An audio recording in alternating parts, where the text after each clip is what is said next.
Welcome to another Soccer Down Here 1v1. Time to catch up with the story in Akron, Ohio, and catching up with one of the new franchises in the NPSL. Nick Turchan, owner-advisor for Akron City FC, joining the NPSL in 2022, joining SDH right now. Nick, thanks for hanging out with us for a 1v1. Oh, I appreciate you having me. Looking forward to telling the story. All right, so since we're telling a story, let's go to the absolute beginning instead of going to the end and saying that the butler did it or there was a surprise swerve as to how things came online. How did this come to be? What was the process?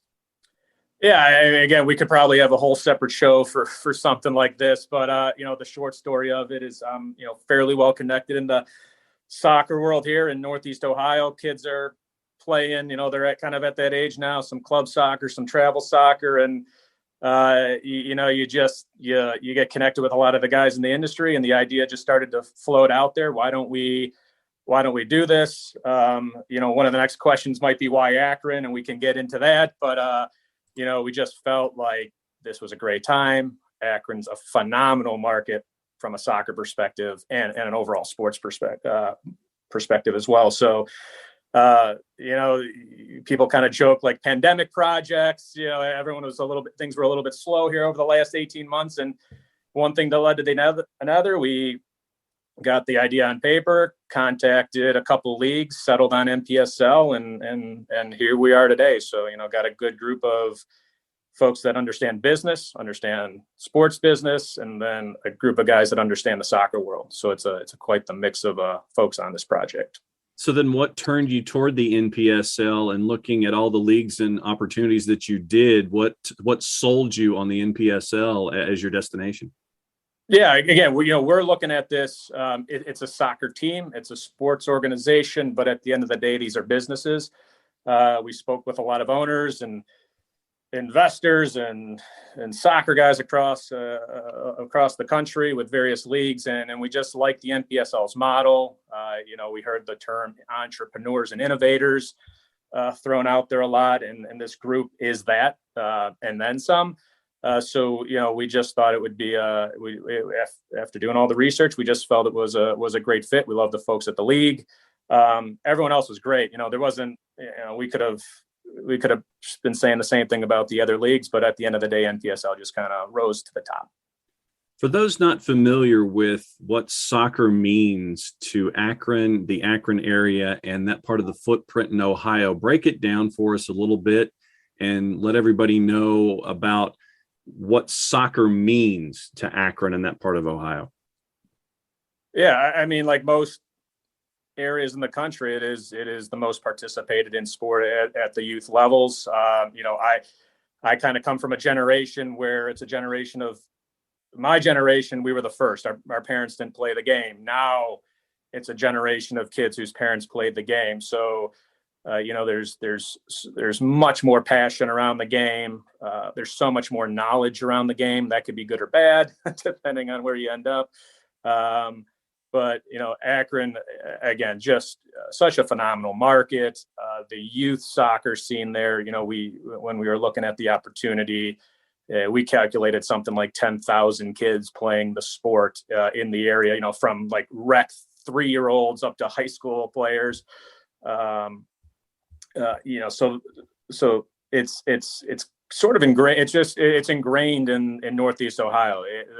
Fields all over both Cleveland and Akron are just packed on Saturdays and Sundays. And then I haven't even mentioned, obviously, the University of Akron's men's team, which, one of the more prominent programs in the country, phenomenal first-class facility, a national championship 10, 11 years ago, good start to the year this year. And we just felt that there was, again, kind of going off on a tangent here, but we just felt there was a gap to, fill in Akron, and looking at it from a business perspective, we wouldn't be here today if we didn't think something like this could thrive in Akron. So we really, I think the University of Akron has 12 to 1,500 individuals on their season ticket holder list. So being able to give those folks some soccer outside of the fall season will be a great thing. And you're not messing around when it comes to having a technical director in the fold. Those of us of a certain vintage remember the MISL. and a lot of the markets and how fun it was as an entity. Kia gets to hang out with you now as a technical director. What brought him into the fold? Because that's someone who knows Northeast Ohio. He's got the history, knows what it was like to be a part of the fabric of folks with the Cleveland Crunch back in the day. Like I said, for those of us of a certain vintage who remember what he was to indoor soccer, what's it like to have Kia as a part of the project? There's a lot of things that had to happen for us to be here now. Having a technical director, a general manager, whatever you want to call it, with his background and his connections, this wouldn't be here. We wouldn't be here now without him. I've developed a really close relationship with Kia over the last few years. He's actually training my kids. So I separately, in the free time that I don't have, I run a youth community soccer program, and we brought Kia on about 1.5 years ago to run that as our technical director, director of soccer, whatever you want to call it. So we've gotten really close, and kind of going back to the story about getting a few guys together here 12 months ago and deciding we want to do it. Kia was one of those guys. And, again, we could do a separate podcast on Kia and his history, and we should do that because the guy's story is just unbelievable. You can Google it. So love having a part of the team, his connection to not only, building a potential coaching staff, but also he's trained so many kids over the past 30, 40 years. These kids are all coming back and training with him over the summer. So this will give him and those kids an opportunity to play, ball while they're off campus at a higher, more professional run level. And I know at the same time, when it comes to bringing in those individuals that you want to represent Akron the right way, I know that you're looking for a specific kind of individual, not just a player on the pitch, but a certain kind of individual off the pitch that will help represent the product well. When it comes to those personality traits, what kind of individual are you looking for to help represent the franchise, the brand in Northeast Ohio? Yeah, we can touch back on Kia here. He'll tell the story that when he started playing, he was coaching.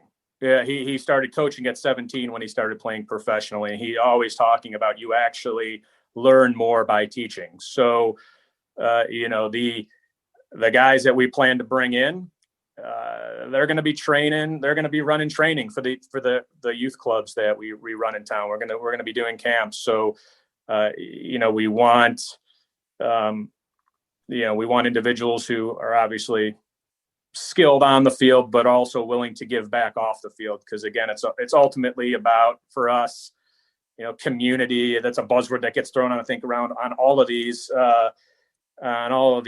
teams at this level. But when we think about community, it's really about growing the game, developing that love for the game within the next generation. And you do that by teaching, and it's not all about it's like half of there's like less than 1% of these guys are going to make it pro. All these kids that are playing on these fields are ultimately going to be parents one day. 99.9% of them are going to be parents, and watching their kid play a soccer game 25 years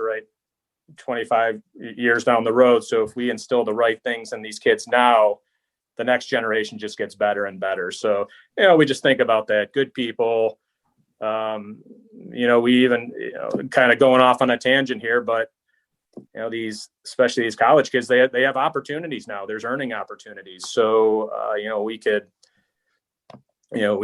get down the path of, these guys maybe representing a brand, bringing in a sponsor.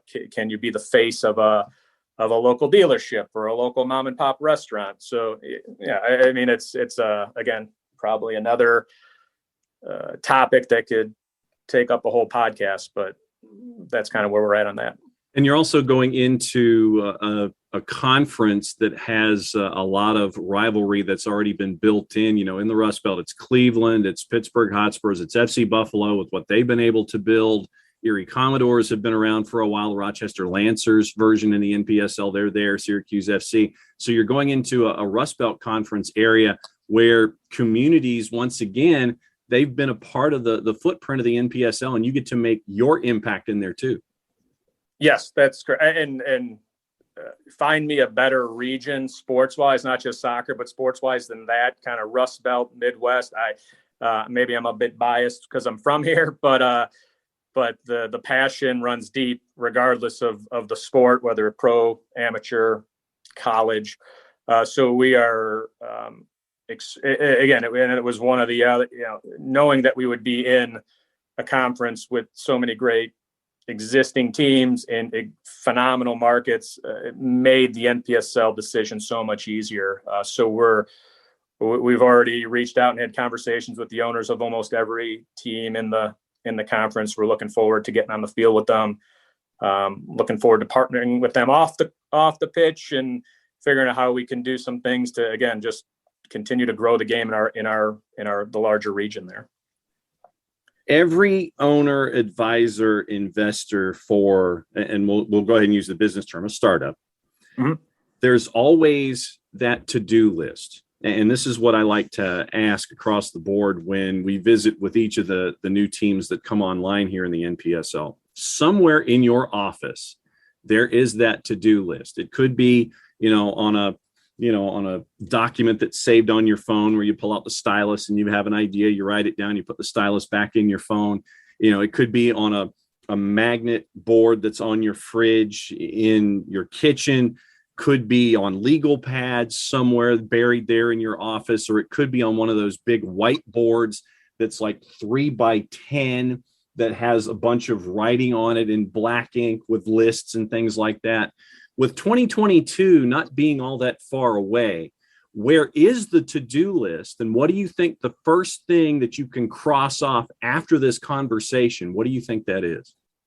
Yeah, well, it's probably, and I think the lists are on a combination of everything you just mentioned. So we probably got to do a better job of consolidating that list. But going back to what I said earlier, it might not be the sexy thing to say, but we are approaching this as a business. So we are thinking about the business things. This needs to be sustainable. We've done our research. We know that folks have tried in this area before. When you kind of look at why it failed, it was just not the right business expertise. Maybe it was just they wanted to run a soccer team and didn't realize you got to sell sponsorships and tickets, and you actually got to market and do some social media. So first and foremost, we plan to continue being active on social media. Keep our brand out there. We have some cool engagement ideas that we're going to roll out to try to build our fan base online. We're starting to now. The next is to start thinking about our revenue pillars, sponsorships and tickets being the two that are gonna drive this. So we're finalizing the sponsorship deck, and we're going to plan to go out and contact a lot of the more prominent companies in the Akron, Northeast Ohio area to try to get them on board. And again, we think we have a great story to tell, tied to community, youth camps, that whole bit. And we also have some really, we think are interesting ideas from a ticket sale perspective and how we can drive fans to the games. And none of it's new. The easiest way to do is just go look at every minor league baseball team in the country, go to their website, and they'll probably have on there all the tricks of the trade and how you can build this at a minor league level. Because at the end of the day, while we are going to market the players and we're going to do a good job of it, we want the fans to be able to tie into who's on their team. You're not going to have someone play on the team for 5-6 years, most likely. So building that affiliation with the brand, connecting to the community. There's 90 plus communities in Northeast Ohio. I think 30 to 35 of those are in the Summit County, Akron area. So we'll be reaching out to those presidents of those programs to talk about how we're going to partner together and how we can do things that help both programs. So those are really the if we can lock down those revenue pillars, lock in a core sponsor, it just opens the door as to different things we can do when we're into the season. And the plan would then be obviously to invest as much as we can in building the team, building a professional setting around the players, and then once the season hits, doing the best we can to make sure everyone has a great time and they want to come back for more. So Luckily, we have a team of experienced folks who know how to do it. We have a lot of great connections in the area. Again, no one's, this isn't something you can, one person can run and make a phenomenal living off of. You really need a band of people together to pull it all together, and we've lined that up. So excited for the next. We're glad to get the announcement off the table, and now we could get moving on the real stuff. Yeah, because I mean, in the minor league baseball side, I know that folks are drawn to the Rubber Ducks, and they know the marketing and the branding there, and you can probably see the gear all around the United States for anybody who's a minor league baseball gearhead. You've built things before, and it's been in other sports, so your experience is there as well. And the key is bringing folks in that first time and then hooking them so they can continue to come back. How difficult is this coming out of what we've been facing for the last 18 months for someone who has done it before, albeit in other sports? Yeah, I mean, the pandemic has affected everyone. But I feel for everybody, all my colleagues across the world who are in the events management sports space, it's like anything. You've just been operating with no playbook. There's no play. Everything you've learned over 10, 15, 20 years of your career, that it didn't matter anymore. You had to figure stuff out on the fly. Even as we've kind of gone down the path and talked to venues, every time the conversation starts with May 2022, they're like, oh my God, I'm just trying to get like the next 2 to 3 weeks figured out, let alone figuring out how an NPSL team could come in and play in my facility in May of 2022. So, you have to operate. You just have to be conservative. So, we're not going out. We're being judicious with our spend. Where we want to spend on marketing and maybe some player coach stuff. We will do that, but we're not going to go. We're not going to go crazy. We have the funding. We brought in a lot of, again, like I said, great investors. So the money's there, but let's see how these revenue pillars line up before we move down the path. But it's tough. The bright side of it all is we see that there's an appetite for live sports. It's once things open up, people come back. They want it. So we bundle that with the fact that Akron hasn't had something like this. Akron has really only had the Rubber Ducks, who, again, phenomenal organization, one of the best organizations in minor league baseball.